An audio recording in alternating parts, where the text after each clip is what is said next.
2022년 이민년 임자월 범띠들의 임자월 월운을 주역으로 한번 해봤습니다. 주역을 풀어보니까 지금 현재 상황은 굉장히 곤란하고 힘들고 어려운 처지에 있는 어떤 그런 상황처럼 보여지는, 좀 잘못하면 사기도 당할 수 있고 이런 어떤 상황처럼 보여지는데, 그래도 참고 버티고 하나하나 할 수 있는 일들을 해 나가면 오히려 그 가뭄에 해갈되는 어떤 그런 것처럼 뭐 좋은 어떤 일이 있을 수 있을 것 같거든요. 그러니까 기회를 노리고 하나하나 할 수 있는 어떤 일을 하는 게 좋아 보입니다. 그래서 사업하는 사람은 어려운 가운데 오히려 약진할 수 있는 어떤 그런 기회가 있을 수 있고, 해외에 나갈 수 있는 어떤 그런 기회도 오히려 올 수 있으니까 잘 찾아보면 좋을 것 같습니다.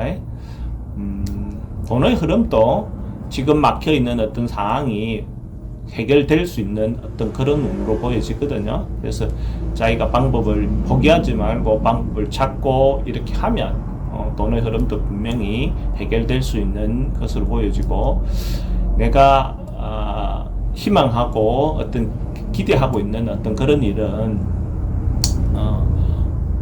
오래된 일, 옛날 일, 그 묵어있는 일은 충분히 해결될 수 있을 거고, 새로 지금 생긴 거, 그러니까 새로운 어떤 그런 희망은 뭐 시간이 좀 필요한 그런 어떤 것으로 보여지고요. 취직을 원하는 사람은 대체로 좀 순조롭게 불려가는 그런 운이다라고 볼 수가 있어요. 좀 여건이 어렵다 하더라도 열심히 찾아보고 끈기 있게 찾아보고 지원하고 이렇게 주변 사람들인데도 도움을 좀 청하면 지금 같은 경우에 충분히 기회를 얻을 수 있을 거로 보여집니다.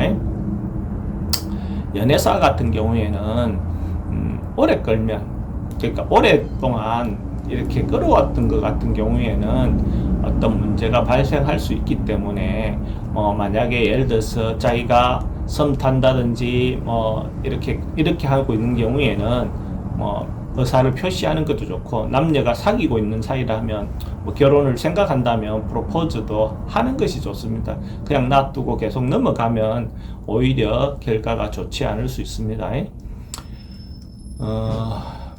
매매건 같은 경우는 대체로 순조로운데 금액은 좀 좋지는 못합니다. 금액적으로는 좀 손실을 볼 수 있는 어떤 그런 운이다라고 볼 수가 있어요. 그래도 파는 것이 오히려 좋습니다. 그건 너무 오래 갖고 있는 것보다는 파는 게 좋습니다.